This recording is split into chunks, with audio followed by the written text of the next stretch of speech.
is now my great honor to introduce someone who truly embodies the essence of dedication, compassion and excellence in the field of medicine.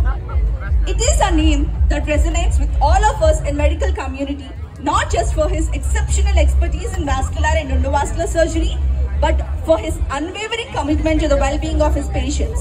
He is, without a doubt, one of the most dedicated doctors I have ever had the privilege to know. What sets him apart is his rare combination of deep knowledge, surgical precision, and most importantly, his profound empathy for each person who walks into his care. His contribution to the field of vascular health, particularly in prevention and treatment of conditions like deep vein thrombosis, have been invaluable. He has tirelessly worked to educate public on the risks of vascular diseases and the importance of early intervention, and his work has saved countless lives. So I would like to welcome partner, consultant vascular and endovascular surgeon, King's Hospital, Dr. Bhaskar Rao sir, to speak a few words. Good morning. ఈరోజు ఈ deep vein thrombosis వాక్కి వచ్చిన మీ అందరికీ దాన్ని సక్సెస్ఫుల్గా చేయాలన్న కోరిక ఉన్న biological events and vascular department, all the employees. So మనం చాలాసార్లు చెప్తూ ఉంటాం, prevention is better than cure. అది ఇన్న వరకు ఆ ఒక్క క్షణము మాత్రమే మనం గుర్తుపెట్టుకుంటాం, తర్వాత మన ఇష్టం వచ్చినట్టు పోయి అందుకే హాస్పిటల్స్ లేక మళ్ళీ వస్తూ ఉంటాం. ఇందాక ఇక్కడ ఒక 60-year-old పర్సన్ చూసాము, బ్రహ్మాండంగా డ్యాన్స్ చేస్తున్నాడు, మీ అందరికన్నా చాలా బాగా చేస్తున్నాడు. సో ఆయనలో ఆ యొక్క స్ఫూర్తి అనేది ఉంది. నేను ఇందాక వాచ్ చేస్తున్నా, ఈ ఫస్ట్ 4 rows మోస్ట్లీ ఫిమేల్స్ ఉన్నారు, వాళ్లే ఎగురుతున్నారు. ఆ వెనకున్న వాళ్ళు ఎవరో వాచ్ చేస్తూ ఉన్నారు. వాళ్ళు వచ్చిందంతా వాచ్ చేసేదానికా, లేకపోతే కనీసం ఈరోజు మనం ఇది చేస్తున్నాం అన్నది ఒక ఇనిషియేషన్ స్టార్ట్ అయితే ఇంటికి వెళ్ళిన తర్వాత కానీ మన ఫ్యామిలీకి కానీ మిగతా వాళ్ళందరికి కానీ చెప్పితే దానివల్ల మనం రోజు కనీసం వారానికి 2-3 రోజులన్నా ప్రాక్టీస్ చేస్తే మన నుంచి జబ్బులు రాకుండా ఉండేదానికి దూరంగా పెట్టచ్చు. ఇప్పుడు మన నరేంద్రనాథ్ మేడా చెప్పాడు, వాస్కులర్ ఈ డీవీటీ అంటే డీప్ వెయిన్ థ్రాంబోసిస్ రాకుండా ఉండేదానికి మనం ఎలాంటి జాగ్రత్తలు తీసుకుంటే అవి రాకుండా ఉంటాయి, ఎస్పెషలీ పోస్ట్ మెనోపాజ్ ఏరియాలో. తర్వాత ల్యాక్ ఆఫ్ ఎక్సర్సైజ్ లేని దానివల్ల ఉన్న ఆ జబ్బులు వచ్చేదానికి వీటన్నిటిని మనం అర్థం చేసుకొని అట్లీస్ట్ మనం డైలీ ఒక అది పనిగా మార్నింగ్ కానీ ఈవినింగ్ కానీ వాక్ చేయాల్సిన అవసరం అనేది ఉండేదానికన్నా మనందరం పని చేస్తూ ఉంటాం. అది ఎలాగో మార్నింగ్ ఈవినింగ్ వాక్ చేయాలన్నా కష్టం, ఎందుకనంటే ఆ డిసిప్లిన్ ఉన్న వాళ్ళు చేస్తారు, చాలామంది తిరుగుతుంటారు. మనం ఇంకా అది బిల్డ్ చేసుకోవాలి, ఆ డిసిప్లిన్ అనేది అది రాదు ఇప్పుడు బిల్డ్ చేసుకోలేకపోతే. కనుక వర్క్ ప్లేస్లో ఉన్నప్పుడైనా వీలైనంత వరకు లిఫ్ట్లు ఎక్కకుండా ప్రతి ఒక్కరూ ఈ రోజు నుంచి లిఫ్ట్లు ఎక్కకుండా స్టెప్స్ మీద పోతూ, అదే ప్రతిదానికి ఎవరినో ఒకరిని ఆ ఫైల్ ఇటుదా ఈ ఫైల్ ఇటుదా అనే దానికన్నా మనమే వెళ్ళి చేస్తూ ఉంటే అదే ఒక పెద్ద వాక్ కింద ఉంటుంది. ఆ విధంగా మనం చేసే ప్రతి పనిలో కనుక మనం దాన్ని ఏదైతే ఈ వాక్ వల్ల సిగ్నిఫికెన్స్ అనేది మీరు ఇప్పుడు తెలుసుకున్నారో దాన్ని కనుక ఇంప్లిమెంట్ చేస్తూ వస్తే ముందు ముందు మీ ఆరోగ్యం చాలా బాగుంటుంది. ఇవన్నీ కూడా ఏదో ఒక డీప్ వెయిన్ థ్రాంబోసిస్ని ప్రివెంట్ చేసేదానికే కాదు, వాక్ అనేది చాలా వరకు బాడీలో ఉన్న ప్రతి ఆర్గాన్ని ప్రొటెక్ట్ చేస్తుంది, స్ట్రెంగ్తన్ చేస్తుంది, హ్యాపీగా ఉంచుతుంది. దానివల్ల మనందరం కూడా హ్యాపీగా ఉంటాం. 3 పద్ధతులు మనం ఫాలో చేస్తే మన హెల్త్ చాలా నీట్గా ఉంటుంది. మనం హాస్పిటల్స్ దగ్గరికి వెళ్ళాల్సిన అవసరం లేదు. ఒకటి మనం తీసుకునే ఫుడ్, రెండోది మనం చేసే ఎక్సర్సైజు, మూడోది 7 hours sleep. Good morning everyone. I don't know how many of you know about what is DVT.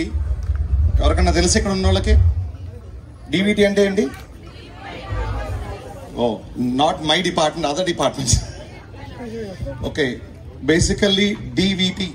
March is a blood clot awareness month across the globe, that's where the awareness has started.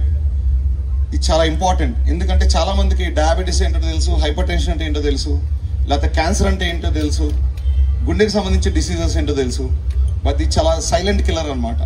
అంటే basic ఎవరికైనా రక్తం గడ్డగడితే deep vein thrombosis అంటే మన రక్తనాళాల్లో రక్తం గడ్డగట్టడం, గుండెకి తీసుకెళ్లే రక్తనాళాలు, గుండె నుంచి మనకి పంపింగ్ వాటిని ఆర్టరీస్ అంటాం, రివర్స్ తీసుకెళ్లే వాటిని వెయిన్స్ అంటాం. దీంట్లో వచ్చే రక్తపు గడ్డలే blood clots deep vein thrombosis అంటాం. ఇలా వచ్చినప్పుడు ఏమవుతుందంటే చాలా మందికి సడన్ గా కాలు వాపు కానీ, కాలు ఎరుపు వచ్చి, sudden swelling, sudden onset of pain. తర్వాత అదే కాకుండా ఏదన్నా దెబ్బ తగిలినా సరే, హాస్పిటల్ అడ్మిషన్ అయినా సరే, జ్వరంతో బెడ్ రెస్ట్ తీసుకున్నా, సెడెంటరీ లైఫ్ స్టైల్ ఉన్నా సరే వీళ్ళ వస్తుంది. ఇంకా మనం తరచుగా లేడీస్లో చూసినట్టయితే కనుక ఉమెన్లో ఈ మధ్య కాలంలో బర్త్ కంట్రోల్ పిల్స్, దాంట్లో ఈస్ట్రోజన్ అనేది ఉంటుంది. We should be very careful while using those drugs. దానివల్ల కూడా రక్తం గడ్డగడుతుంది. ప్రెగ్నెన్సీలో కూడా రక్తము చిక్కబడి there is a prothrombotic state during pregnancy phase.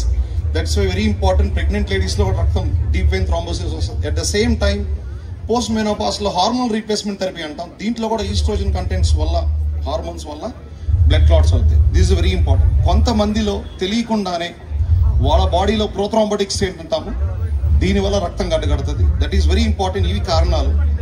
ఇంకొకటి ఎందుకు ఇంపార్టెంట్ అంటే చాలా మంది కాళ్ళలో రక్తం గడ్డగట్టినప్పుడు if you have deep vein thrombosis in your leg, blood clots in leg, that can lead to fatal mortality. The reason is the blood clot can go into the lungs via heart, that will cause sudden death. That's the reason most of the hospitalized patients will have a pulmonary embolization that leads to death. It's very important to recognize deep vein thrombosis in early phase, early signs and symptoms. If you treat them, that doesn't leads to fatal disease. And coming to active lifestyle is very important. If someone is under influence of hormone therapy, you should be very active. Hydration is very important. And regarding cancer associated thrombosis, I think Dr. Nagendra Babu is going to talk on that. And this is very important to bring awareness among our public. Deep vein thrombosis gurinchi andariki teliyali, because we are all medical fraternity and even general public also know.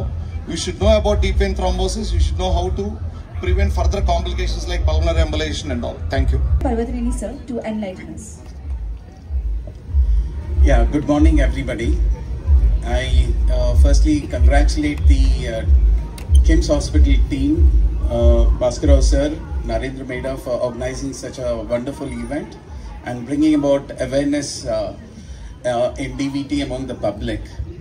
Well, most of you might be wondering cancer ki DVT ki sambandham emiti ani, but let me tell you in a very brief manner.